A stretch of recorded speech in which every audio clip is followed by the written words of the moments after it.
Juin 1940. La France agonise. Paris est tombé. L'armée française s'effondre face à la Wehrmacht. Mais dans les Alpes, une histoire différente s'écrit. Une histoire que l'histoire a presque oubliée. Pendant que Mussolini se prépare à récolter les fruits d'une victoire facile, 185 000 soldats français vont lui infliger l'une des humiliations les plus cuisantes de la Seconde Guerre mondiale. Face à 300 000 Italiens surarmés, ces hommes vont tenir l'impossible. Bienvenue dans la bataille des Alpes, le combat dont personne ne parle.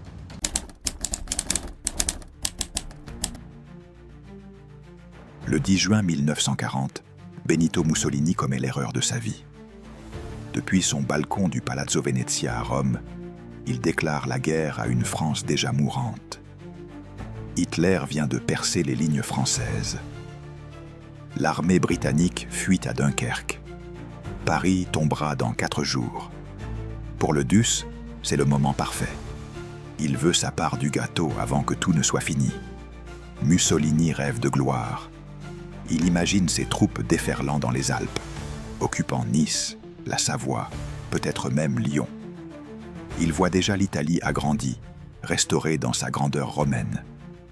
Son ministre des Affaires étrangères, le comte Ciano, note dans son journal que le DUS veut des milliers de morts italiens pour pouvoir s'asseoir à la table des négociations comme un véritable belligérant. Pas comme un vautour ramassant les miettes. Mais Mussolini ignore une chose fondamentale. Les Alpes ne pardonnent pas. Et les soldats français qui gardent ces montagnes ne sont pas l'armée brisée du Nord. Ce sont des montagnards, des chasseurs alpins, des hommes qui connaissent chaque col, chaque sentier, chaque position fortifiée, des hommes qui ne reculeront pas. La machine de propagande italienne tourne à plein régime.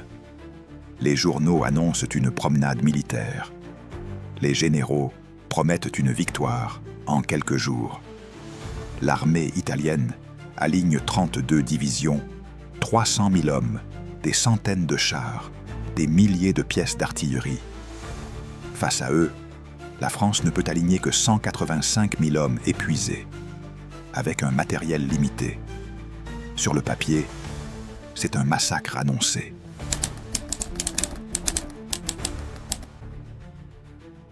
Le général René Ollery commande l'armée des Alpes.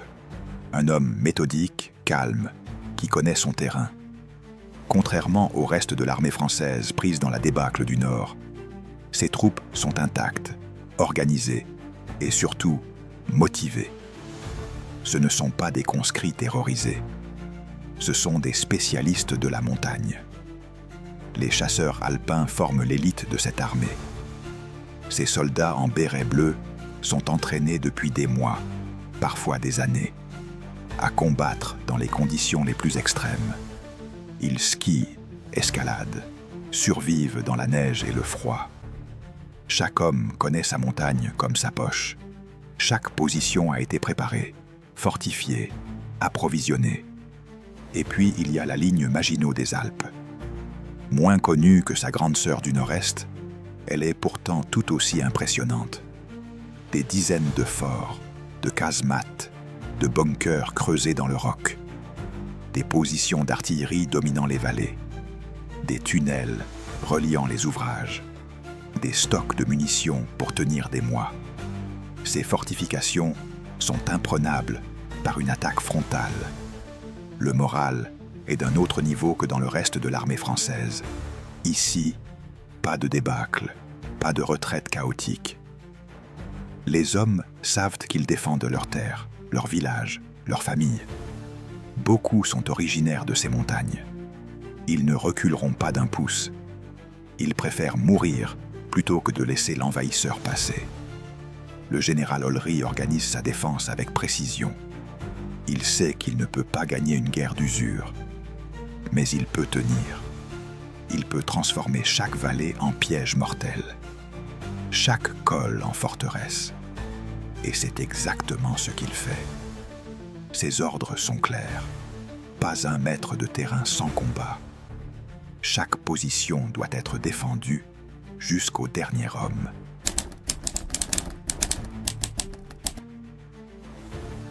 Le 20 juin 1940, 10 jours après la déclaration de guerre, l'offensive italienne commence enfin. 10 jours pendant lesquels Mussolini a tergiversé, espérant une victoire diplomatique sans avoir à combattre vraiment. Mais Hitler refuse de lui donner quoi que ce soit sans bataille. Alors le DUS ordonne l'attaque. C'est un désastre immédiat. Les Italiens attaquent sur plusieurs fronts simultanément. Dans la vallée de la Maurienne, vers le col du Petit Saint-Bernard, au Mont-Cenis, à Modane. Partout, ils se heurtent à une résistance féroce. Les chasseurs alpins français sont invisibles, tireurs d'élite cachés dans les rochers, déclenchant des avalanches, minant les routes, transformant chaque avancée en calvaire. Les conditions météorologiques sont épouvantables. Il neige en plein été à haute altitude. Les soldats italiens, mal équipés, gèlent dans leurs uniformes inadaptés. Beaucoup souffrent d'engelures. Les mules transportant l'équipement glissent et tombent dans les ravins. L'artillerie ne peut pas être positionnée correctement. Les chars sont inutiles sur ces chemins de montagne. Au fort de la Redoute ruinée, une poignée de chasseurs alpins tient tête à des milliers d'Italiens. Les obus s'abattent sans interruption sur les positions françaises, mais les bunkers tiennent bon. Chaque assaut italien est repoussé avec des pertes effroyables. Les mitrailleuses françaises fauchent les vagues d'attaquants qui tentent de progresser sur les pentes exposées. À Menton, sur la côte, les Italiens lancent leur offensive la plus massive. Ils veulent prendre cette ville symbolique, montrer au monde qu'ils peuvent conquérir le territoire français. Ils engagent des divisions entières, pilonnent la ville avec leur artillerie lourde, envoient leurs bombardiers. Et pourtant, les défenseurs français tiennent. Maison par maison, rue par rue, ils infligent des pertes terribles à l'envahisseur. Pendant 6 jours, les Italiens se fracassent contre la défense française. Ils progressent de quelques kilomètres par endroit, au prix de milliers de morts et de blessés. À certains endroits, ils n'avancent pas du tout. Les généraux italiens envoient rapport après rapport à Rome, demandant des renforts, se plaignant du terrain, du temps, de la résistance acharnée des Français. Mussolini rage. Ce devait être une promenade militaire. C'est devenu un cauchemar.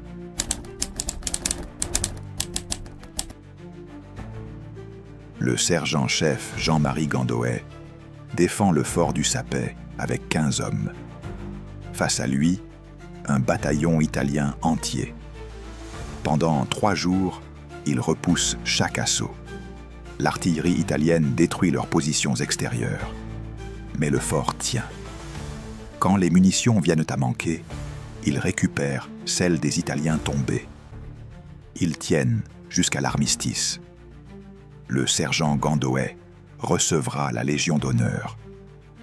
Mais combien connaissent son nom aujourd'hui? Dans le secteur de Briançon, le sous-lieutenant Henri de Parseval commande un détachement d'éclaireurs skieurs. Derrière les lignes italiennes, ils mènent une guérilla impitoyable. Ils sabotent les dépôts de munitions, coupent les lignes de communication, tendent des embuscades aux colonnes de ravitaillement. Les Italiens envoient des patrouilles entières pour les traquer.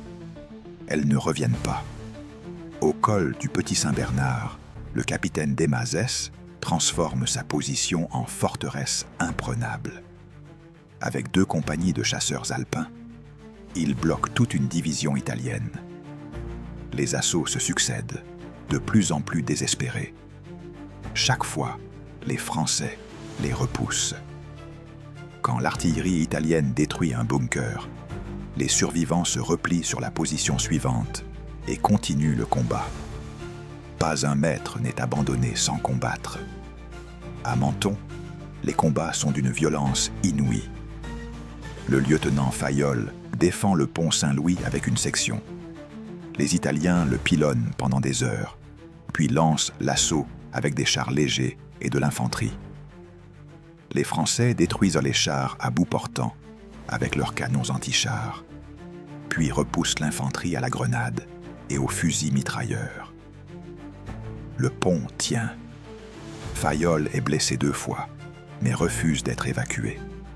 Ses hommes se battent alors que tout est perdu.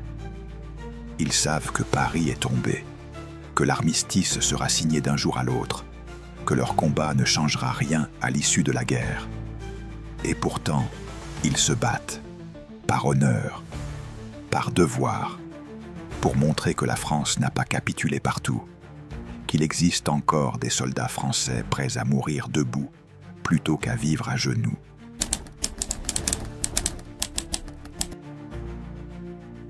Le 25 juin 1940, à minuit 35, l'armistice entre en vigueur. Les armes se taisent enfin dans les Alpes. Après 6 jours de combats acharnés, le bilan est accablant pour Mussolini. L'armée italienne a progressé de 300 mètres en moyenne. 300 mètres.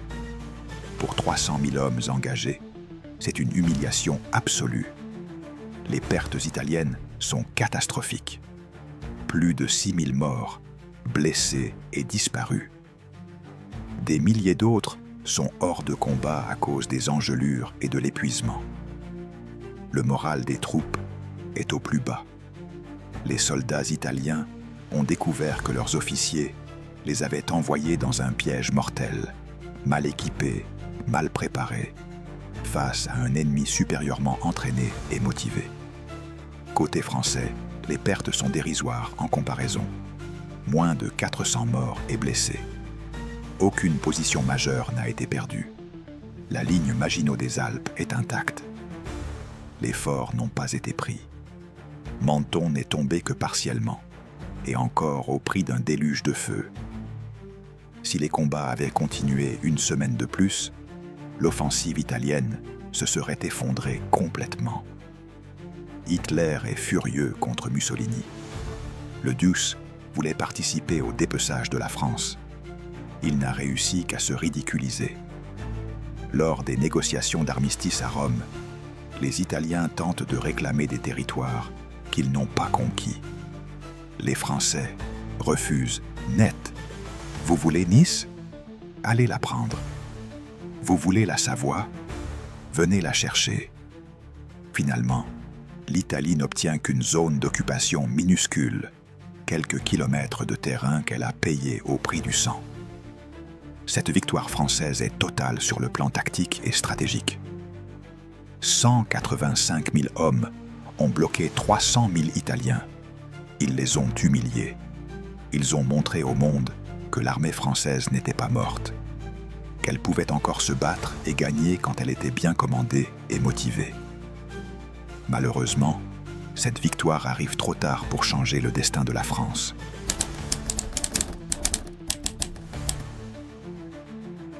La bataille des Alpes reste l'une des victoires françaises les plus méconnues de 1940.